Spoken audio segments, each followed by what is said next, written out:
Hey guys, welcome back to Nika's Life channel. This video, as you can tell from the title, is kind of where I've been and how is my health going. So I am doing this video today because for the first time in a long time I actually feel kind of happy and like free of concerned so much, but we'll get into that. But before we get into it, if you are new to this channel and you are not subscribed, or you're not new to this channel and you're not subscribed, go ahead and subscribe.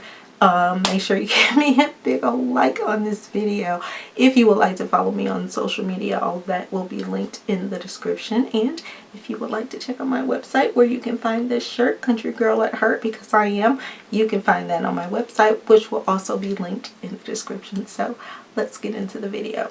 So I don't know how many times since 2021, 2022, even 2020, when I found out about the cancer, that I have done videos and have deleted them. Some I've kept, but did not post to this channel. If you are someone who is struggling with a health crisis or maybe any kind of crisis, right now I'm talking about health because that's what's been keeping me from doing videos.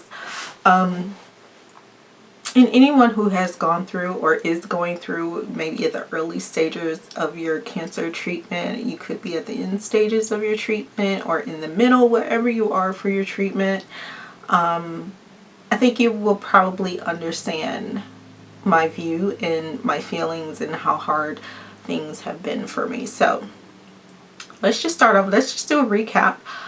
For those of you who may be new and who may not know, I've said several times in even my DIY channels that let's start back. I'm not going to go way back because there is a playlist that says Survival Week, and you can check out my previous health conditions there. So before I found out about the cancer, I was already dealing with pre-existing conditions. When the pandemic happened, I was completely afraid because it was something that attacked basically your lungs, and I already had issues with my lungs. So I was completely freaked out. Come May 2020, May 2020, I found out I had a mass. The next day they removed it because things were so crazy in the hospital with the pandemic and COVID and everything. I didn't get my results before I left the hospital. That following Tuesday, I got a call, stage 2 colon cancer. So that's the recap, people. So yes, I did chemo. I had 12 rounds of chemo. I did not do radiation, but I did 2 different medications. It's only one that I actually remember, but I have all my documentations during that time, my scans and everything that I did.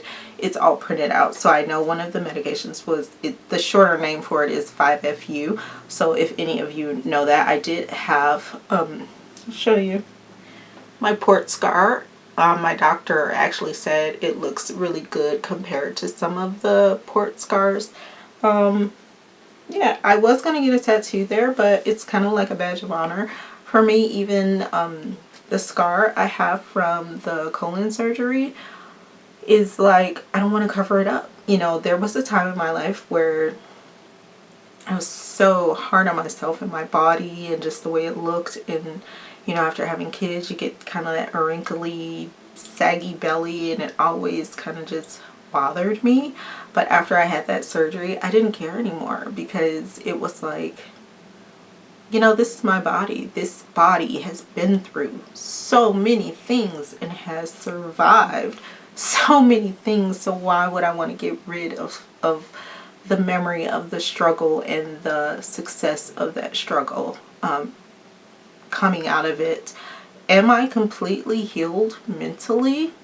No, not at all. And I would have to say that going through that was the hardest thing that I ever dealt with mentally. I think my body is amazing. I think the way it handled everything and came out of everything is amazing. I think about where I was in reference to the cancer because actually my pulmonologist was the one who told me that I had a this is my right side, so the bottom part of my right lung had got collapsed by the mass. I didn't know that, but it does explain a lot leading up to me finding out about the cancer. But also because of how the mass was, they said some people say that my colon was completely blocked, and some say it was almost completely blocked. So in reference to what that meant for me was,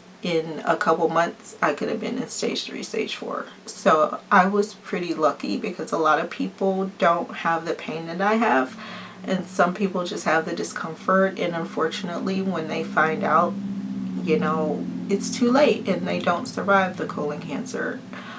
So for me, sometimes I think I do feel survivor's guilt a lot. I still, when I hear or see people struggling through cancer, and I have some little kids in my life, not my own, but like family and friends whose kids are going through it, and just know what I experience, and just knowing that they are going through worse, it just breaks my heart, but I seen something from this girl that I follow on Instagram, and she was going through cancer treatments around the same time I was, and she mentioned something about skin anxiety, which is basically skin anxiety, and I knew I had it, I just didn't know I had a name. But basically, ever since, like before when I had my issues, I knew what the issues were. I knew if something came up that it was a definite thing where I knew it would be okay. But when you have cancer, and even coming out of it and being a survivor, you still fear it coming back. You know what I mean? Colon cancer, as well as other cancers, is very unpredictable. So far things are okay, but I do have skin anxiety. Every time I have to have a scan, every time I feel a pain that reminds me of the pain that I had before I found out the cancer, it freaks me out, and I get into this deep, dark depression that takes so long to get out of.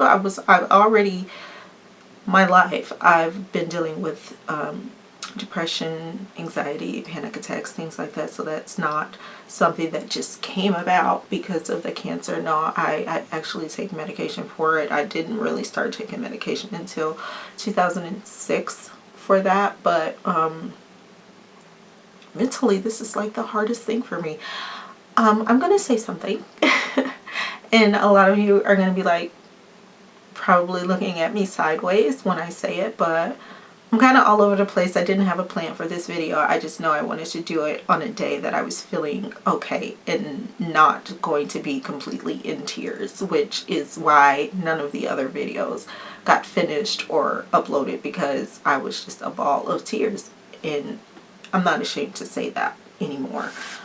Because what I went through was something very serious. Mentally, it's still very serious, and we'll get into some other things that keep me concerned about what I'm going through. So, when I found out about the cancer, my initial reaction was, I don't want to do chemo.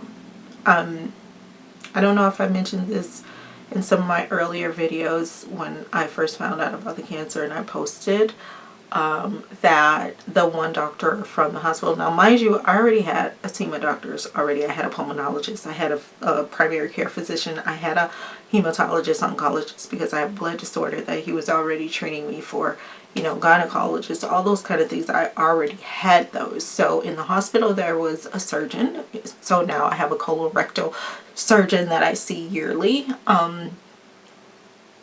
but there was a doctor who I saw pretty much the same age as me, who after I did the follow-up with him made me feel I don't know, I just didn't feel comfortable. I just didn't feel safe.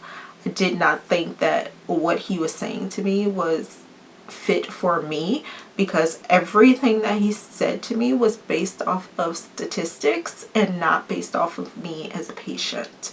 So when I had my follow-up appointment with my own hematologist, oncologist, the response was, we're going to do chemo because of these reasons. And that made me feel, my husband was with me the whole time during these appointments. He honestly wasn't, because of the pandemic, he was not able to be with me in the hospital. So that was very hard, because it was the first time I was ever hospitalized without my husband, without being able to see my family or my kids. So that was a really hard time for me, just going through that without my family's direct support, because the support was through the phone, but I didn't have that direct comfort and support right in front of my face. But fortunately, I had the most amazing nurses that just really helped me through this process. They were surprised that I wasn't using the pain pump, but I have kind of a high tolerance for pain, so I didn't really need it. It was there, and plus they were already giving me oral pain medication, so I didn't really need to use the pain pump. But anyway, the decision from my doctor was to do chemo, and it was based off of me already being high risk for several reasons. So that's why we did that. But I'm saying all that to say this. If it were not for my children, I cannot honestly sit here and say that I would have done chemo. I'm glad I did, for my children's sake. And I know this may sound crazy, and you're probably already commenting and saying things in your head, but there is more. I'm getting to a point later on in this video, and I'm not going to try to make this long drawn out. I really don't want it to be too long, but I just want to let you guys know where I've been, why I've been away, and what I've actually really been going through, because I have shared my life with you on this channel previously, and I feel like I've just neglected it, and just, I don't want the people who are looking forward to seeing my videos thinking that I just said screw it and I'm not doing it. But there's a reason. So my life since has been hard, to say the least. I developed nerve pain, neuropathy is what they call it. It hurts extremely bad. If you have nerve pain, you know. I don't know if the chemo exasperated it or it was already brewing and, whatever. But ever since chemo, these are the things that have happened to me. This is what I have experienced since chemo. So I had been having back problems since after I had my last boy, not my last child, but my last boy, and that will be, he'll be 16 this year. So I already had like back problems, but long story short, I have degeneration, and I'm about to give you guys some letters and numbers. If you know what I mean, you can look it up, but I have degeneration in my L5S1 area, which is kind of like that lower spine area, like right above your buttocks, like that area right there in that little middle of the bendy. I'm not a doctor, so you guys know. But then I also found out through MRI, because my back pain was just too much. I did have an MRI 5 months to get my insurance to approve it, and they kept saying that there was not enough medical evidence to for them to approve the MRI, which there was. And so I'm so grateful that my doctor worked with me and my insurance company to get that approved, because we also found out that I have cysts on my spine, and which is rare.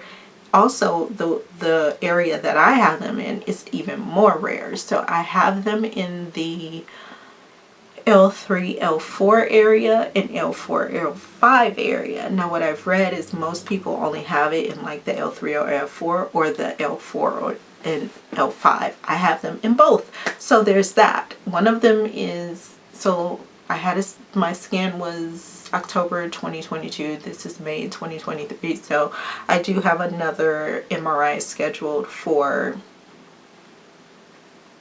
May 13th, which is on a Saturday. But we're doing that because in December, early December, I went to get out of bed and I could not put my foot down because it hurt so bad.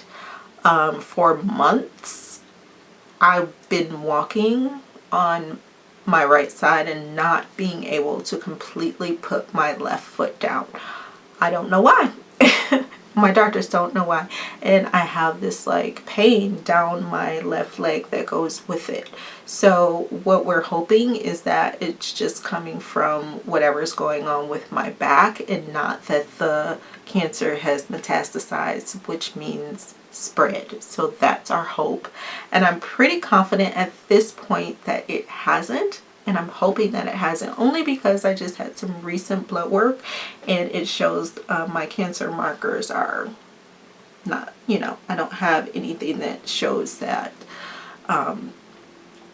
cancer is brewing. But also with that, we've done blood work before and we had no clue that the cancer was a brewing. So, that's what we mean, or what she meant by saying it's scan anxiety, because you get so fearful that every scan that you have is going to say, you know what, the cancer spread, or you know what, it's come back, we got to start treatment again. You don't want to have to go through that. It's just really hard. Mentally, it's hard. It's just every day since my mind going to bed is, I hope I wake up in the morning. Every day I live with hoping that I don't die. And before I wouldn't have been able to say that without just completely crying my eyes out. But that's the reality that I live with now. And I was so broken for such a long time. I had a conversation with someone in my family, and during that conversation, the one thing that was said that I never thought about, because I don't put myself first. I never have. I've never put myself first for anything, which is probably why my health is in such a decline. I didn't find out about the cancer sooner because I don't put myself first. But the moment I became a mom, it was always, always, always my kids. Always. Even when I was still able to work outside of the home, it was kids, work, husband, house, friends, family, or family, friends, me. And I was always at the butt end of everything. I'll be concerned about me when it's my turn. That's how I kind of lived. And sometimes I still do that, but my body tells me otherwise. And I feel so bad because I have to be extremely cautious. Knock on wood, I did not catch COVID. Although I think I did right before they were really calling things COVID. And I say I got lucky, and the only thing that kept me around was the fact that I've already had like my breathing machine, my nebulizer, my inhalers, medication. So I think that's what truly saved me. But at this point, if I caught COVID, my doctor told me that there is a high chance I won't survive, even with the vaccine and the boosters. So there is that. So there's where that kind of social anxiety comes in, because if previously I was already not being able to be around people. Anytime anybody brought any kind of germ in this house, I got sick. There was a time that my kids were sick and they just had to stay away from me. There's times that I have to walk around the house with masks on to help keep me from getting extremely sick. Because when I'm sick now, I thought it was bad before, but when I'm sick now, it is a disaster. It's like everything hurts from head to toe, and I am not exaggerating. So some of the other things that have happened, which is why I am not always doing my DIYs and things like that because my hands get stiff sometimes, and it makes it hard to open doors or like lift things or even do things. My nail beds, well, I need to polish my nails, but my nail beds burn. There are times where my nail beds are just like burning, and I did notice that during chemo as well. So that's something that hasn't gone away. I don't know if it'll ever go away or just something I'm stuck with for the rest of my life. My migraines have gotten 100% worse. One thing I noticed, and this is what I'm still having a very difficult time with, and that's eating. So what they recommend when you have colon surgery is that you eat like 6 small meals a day. Initially I was still eating 3, regular size meals a day, but what I find is I had a foot of my colon taken out. That's how much of my colon was taken out. So it's a slower process. Let's just say getting food through. So I love bread, guys, and I love to eat meat. I know a lot of vegans are gonna be like, don't eat meat, and I love it, but since the surgery, it doesn't always agree with me, and there are times where I just get so clogged it hurts really bad. And like the area where I had the surgery, when I get clogged, it just is like I had the surgery all over again, and that's on me. And since lately I really only eat 1 real meal a day, and I'm like maybe tidbits of food throughout the day, which actually works better. So I am slowly, very slowly, in the process of changing my diet to better meat. Now, the other thing I face also is vitamin deficiencies. Magnesium deficiency. The only time I really had that was when I was in the hospital after the surgery, and I had a magnesium and potassium deficiency, and they gave that to me through IV there.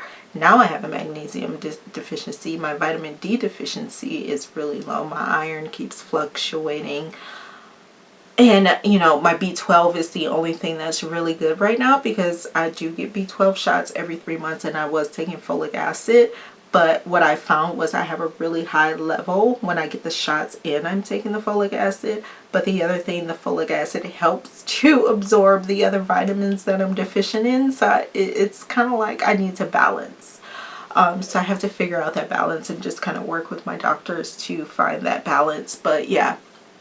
So what I find and what I've read and what I've been told is when you have any kind of colon surgery, you kind of lose that absorption that would normally maintain in the colon. So sometimes you need help with that with the vitamins. So it's very important. Right now I'm taking 1 a day multivitamin. It's actually for 50 plus, because it has more of the nutrients and vitamins that I need and the levels that I need them in. I'm also taking I was taking a regular vitamin D 5,000 IUs, which is really high. That just goes to show you how deficient I was.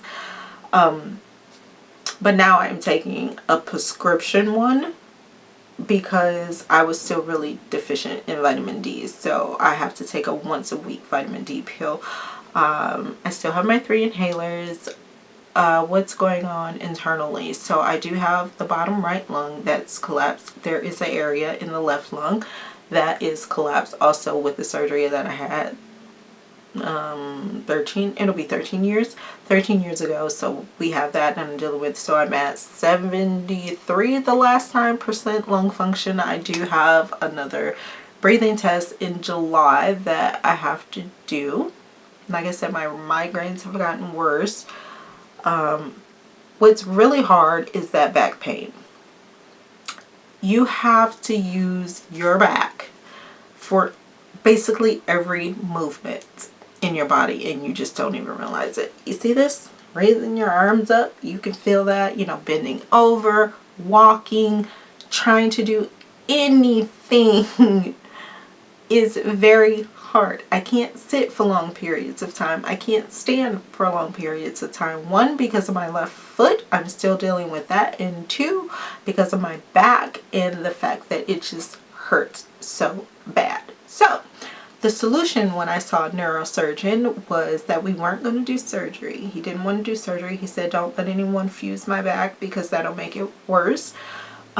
What just really concerns me though are those cysts, because they can rupture. So that's a real concern to me. Because if they rupture, that can be paralysis, that can be septicemia, that can be so many things. And there's also a really, really, really high risk that if they did surgery, the same things can happen, or I can check out of here. You know, and it's also a concern because of my blood disorder, and that's a really invasive surgery to do. So I right now am just dealing with the pain, and we'll be discussing things with the doctors and see what the best option is. The neurosurgeon that I actually saw retired, so if I'm considering or want to talk about surgery, I will have to find someone else. So there is that. And there is a possibility that if everything is okay, because I have moments where I feel like I'm going to black out, I may have to see a neurologist. So that's on the list too, but I will try my best to keep you guys updated. This video is 26 minutes long, so let's kind of wrap this up. So that's kind of where I've been and why I haven't, and my mental state is okay right now. I had some good test results from the blood work. Besides, you know, the vitamin deficiencies and stuff, we can deal with that. So what's in the lines now is what comes from my MRI again and what comes from my breathing test. But right now, as it stands, and I'm due for my yearly appointment with my colon surgeon, and I don't think I'm due for a colonoscopy until next year because I had one in 2021, so they told me every 2 to 3 years. So we'll see what happens when that appointment comes up, but hopefully, if you know, when I have my CAT scan to check everything is okay. So just follow me on Instagram, because a lot of times I have reactions to like blood work. I have reactions to, I don't know if any of you follow me on Instagram, but one of my CAT scans, the contrast, my vein blew, so the contrast got up under my skin, and this whole arm was like almost like it was internally burned, and it hurt so bad. I can't even explain that pain to you unless you've experienced it yourself, but it really, really hurt bad. Yeah, so that's where I've been, and that's why I haven't posted on Nika's Life channel. There's so much that I want to do, and I have to do it in my time. So let's get back around to that comment, because I see how I just glazed over it. But I was told that my body's trying to tell me to take care of myself. And I never really viewed things that way. All the horrible things that have happened medically to me, and the things that I had to do, like not being able to work outside the home, and you know, just the cancer and everything. It's my body trying to tell me to take care of myself. And if you know me, you know that's the hardest thing for me to do, because I feel selfish anytime I have to take care of myself. And that I've always been like that. Even before I've had kids, I've always been like that. So my kids, except for my last two, are adults, and I'm starting to slowly realize that all they really need from me at this point is guidance and just, you know, emotional support and, you know, things like that. I don't have to be 100% hands-on with them because they're capable at this point. And maybe that's that, you know, moment in a parent's life where you just like don't want to let go. But I have a really close relationship with all my kids, and I know that they're always gonna need me for something, be it just, hey mom, you know, we want to know you're okay, or hey, grandkids are coming, or you know, I'll always be there. And I know that this is another just transition for their lives and in mine, and I'm just going to learn to listen to my body, and when my body tells me to stop, I have to stop. And unfortunately, for family and friends, you know, there may be things that one day I say, okay, yeah, I'm coming, and then the next day I feel like crap and I can't. You know, for me, I'm living minute by minute, hour by hour, day by day, because minute by minute things can change, hour by hour things can change, day by day things can change. I could wake up in the morning with, you know, full on 110% energy, and 2 hours later I'm down, throwing up, you know, dizzy, feeling like I may need to go to a hospital. That's how fast things can change for me.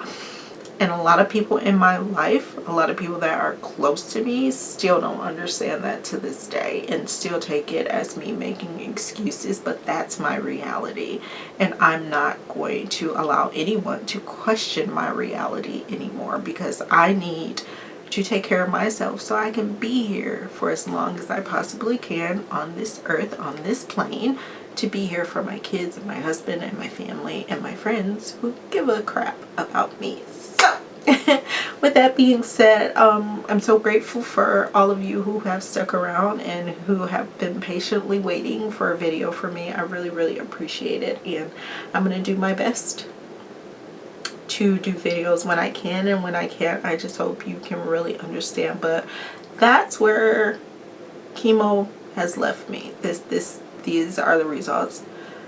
You know, I praise every day that I'm here, and because so many people are not, and I have family and things that have suffered and unfortunately did not survive. So I'm so grateful that I am here and I'm able to share my pain with you, my agony.